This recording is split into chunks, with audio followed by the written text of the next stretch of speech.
conversar com o Roberto Dumas, que é professor do INSPER e especialista também em geopolítica. Professor, seja muito bem-vindo aqui ao Visão CNN. É um prazer falar contigo ao vivo. Eu quero saber primeiro como o senhor olha para esse pedido de demissão e para toda a situação que levou a esse pedido.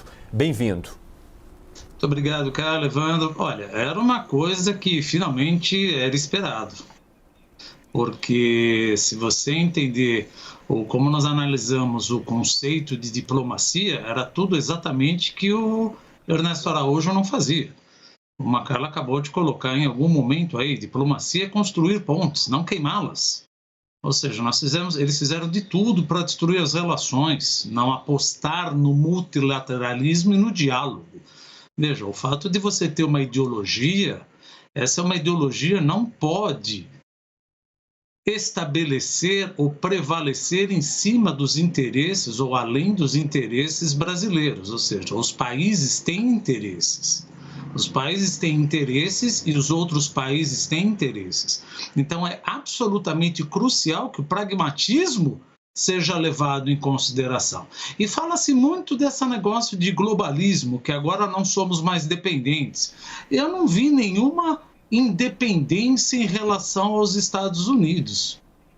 Muito pelo contrário, o que eu vi foi uma absoluta subserviência em relação aos Estados Unidos, e muito me admira também alguns comentários que levam, inclusive, à falta de conhecimento de história básica, de chamar a China de comunista. Eu fico perguntando, como é que um país que tem 2 bolsas de valores com mais de 15 trilhões de dólares, os 5 maiores bancos do mundo em capitalização de mercados e bilionários como Jack Ma pode ser um país comunista? Ninguém está defendendo, mas acaba passando vergonha chamando um país de comunista. Aí você fala, mas quem controla é o Partido Comunista Chinês? Ora, vamos entender um pouco o Estado, vamos entender um pouco a história antes de sair correndo atrás da ambulância e falando coisas que acabam ferindo a inteligência do povo brasileiro. O que aconteceu nesse meio tempo da chancelaria de Ernesto Araújo? Queimamos praticamente pontes, não vamos dizer em nome de país, mas podemos até dizer, mas vamos pensar em PIB. Fomos o penúltimo país, se não o último, acho que o último foi o México, a congratular o Joe Biden, assumindo, obviamente que essas coisas não são só do presidente, assumindo que nós tínhamos informações fidedignas melhores que da CIA e do FBI. Depois, decidimos a favor de não liberar as patentes da vacinação, etc., da Índia. Ora, isso não foi nenhum interesse próprio do Brasil. Isso foi um interesse a favor da política de Trump. Não precisa ser analista para entender isso. E atacar a China, veja, você pode até pensar ou atacar, etc., mas foge completamente do conselho do que como deveria funcionar uma chancelaria, uma diplomacia. Como eu digo, você não deve romper relações, você deve construir relações que interessem ao Brasil. Veja, o que aconteceu foi que nós queimamos etapas e queimamos relações diplomáticas feitas nos últimos 20, 30 anos. Não eram perfeitas, não eram perfeitas. Colocamos um governo novo agora para fazer melhor. Retrocedemos. Em que retrocedemos? Como está o nosso relacionamento com os Estados Unidos? Como está o nosso relacionamento com os países da União Europeia? Como está o nosso relacionamento com a Índia? Como está o nosso relacionamento com a China? Não, mas espera um pouquinho, talvez a França, membro da zona do euro e da União Europeia, eles podem ter falado alguma coisa errada em relação ao meio ambiente. Eu não tenho a menor dúvida. Era só analisar que várias coisas que Macron falou estavam erradas. Agora, responder com as vísceras e fazer um discurso na ONU, apontando o dedo e falando quem é culpado, isso não é posição de uma república federativa. Não é questão de eu falo o que eu penso. Ninguém pode falar o que pensa quando você é diplomata. Quando você fala, você está falando em nome da República Federativa do Brasil. E não era isso que o Brasil pensava. Poderia até pensar, mas não estava defendendo os nossos interesses. E muito menos ainda atacar o multilateralismo. Isso já deveria, com perdão da palavra, Carla e Evandro, já deveria estar nas hecatombas, se a gente pode dizer assim, da teoria econômica.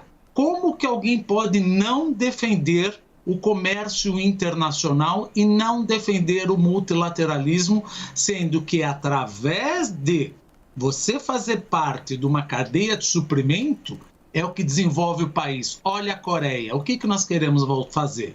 Voltar para a década de 70 com nacionalismo? Não vamos confundir uma coisa que é crucial.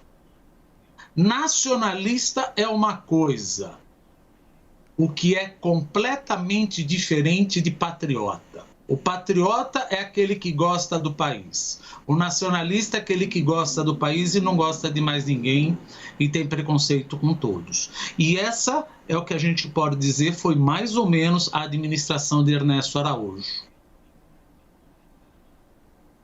Professor, a gente vem trazendo aqui esses assuntos, entre eles dois que o senhor levantou nesse nosso visão especial sobre esse pedido de demissão do ministro das Relações Exteriores. Então, 2 pontos que o senhor levantou. Nós tivemos problemas sérios com os nossos principais parceiros comerciais, né, China e Estados Unidos e também a Europa, principalmente, como o Yuri Pita levantou aqui várias vezes, na questão da ecologia. E também estivemos aqui conversando sobre como a substituição de ministro não significa trocar uma pessoa por uma outra pessoa que pense e haja da mesma forma, mas trazer um rumo diferente para a nossa política externa. Queria que o senhor avaliasse qual é a real necessidade agora do Brasil para poder resgatar uma política externa pragmática que nos traga benefícios, benesses internacionais e que nos coloque em alinhamento com um pensamento um pouco mais, realmente que nos traga esse retorno de que nós precisamos nesse momento. Veja, isso é o que todos nós queremos. Um alinhamento do Brasil com as principais potências, com os principais países, conversando, tendo uma posição absolutamente pragmática, propositiva e não confrontacional. Mas não vamos esquecer de que quem determina quem vai ser o próximo ministro das Relações Exteriores é o presidente. Então, dificilmente vai ser alguém completamente diferente e teremos, na minha humilde opinião, uma guinada de 180 graus no tratamento diferenciado. É bem provável que, óbvio, a tendência confrontacional amenize, porque a gente sempre conversa como se fosse um chanceler, um ministro das Relações Exteriores, diplomata. O que ele deveria servir? Ele serve como uma mola, ele sofre pressão de cima e sofre pressão de baixo e tem que segurar essa pressão e não passar da forma que veio nem de cima para baixo e nem de baixo para cima. Mas o que nós vimos era exatamente o contrário. Ele exponenciava a pressão que vinha dos olavistas e dos terraplanistas e bolsonaristas de uma forma que era contra todos os países, não sabia por quê, mas simplesmente por uma cega aliança aos Estados Unidos, e isso acabou queimando.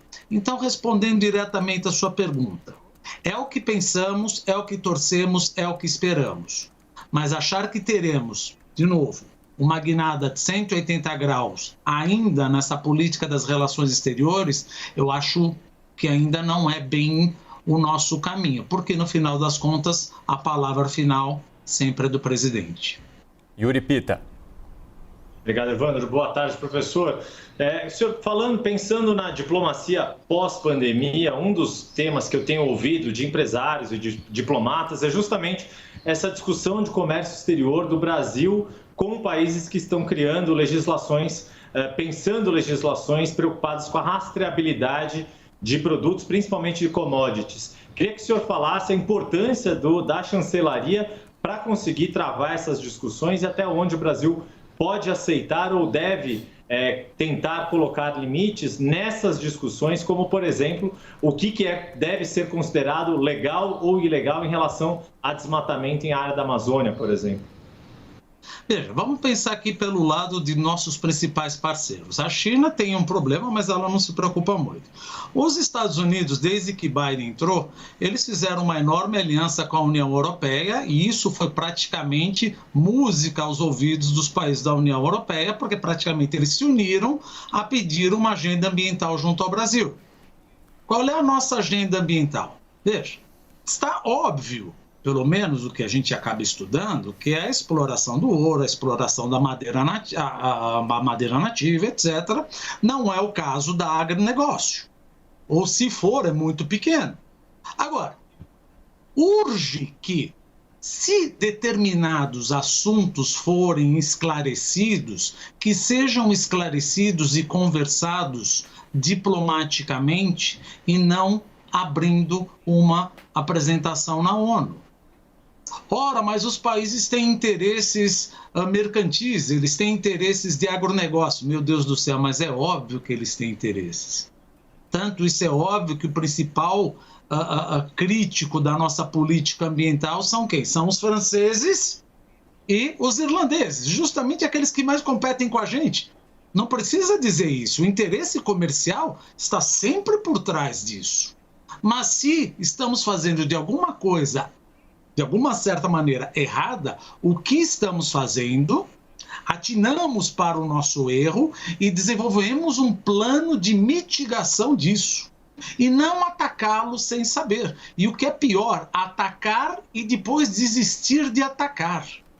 Olha, eu vou falar alguma coisa sobre quem exporta e quem importa, mas no final das contas eu desisto. E outra, as coisas mudaram, porque se nós falarmos um pouco de meio ambiente, social e governança, muita gente pode falar, isso seria um desserviço para qualquer país. Discordo diametralmente. Por quê? Com as mídias sociais, com a conscientização do povo, se nós não respeitarmos nem as leis, eu não digo as leis, porque muitas vezes nós podemos ter algumas leis, como por exemplo do Banco Mundial ou do New Development Bank, que são os bancos dos BRICS, que eventualmente são leis ou diretrizes mais estritas, mais restritas que as nossas. Não vamos adotar? Ora, se nós não vamos adotar, talvez nós possamos sofrer um tuitaço. Talvez nós possamos sofrer um boicote.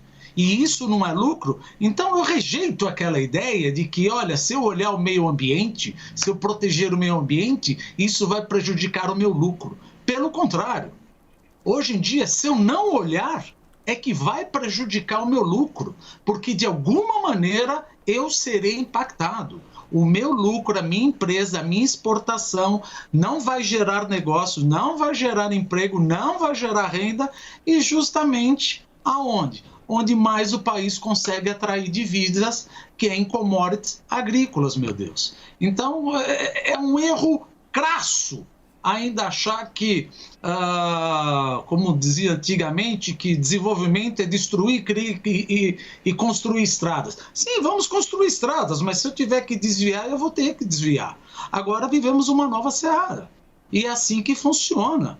E se não funcionarmos, os nossos consumidores irão nos matar. Desculpa, pois não.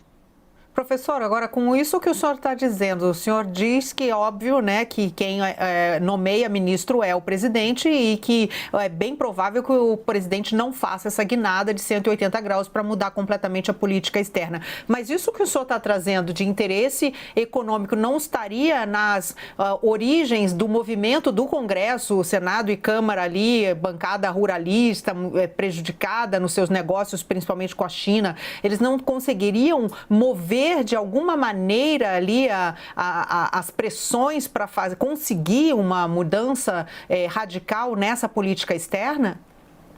Eu acho que essa pressão ela tem de vir, mas é como nós colocamos agora, por exemplo, saiu o ministro das Relações Exteriores.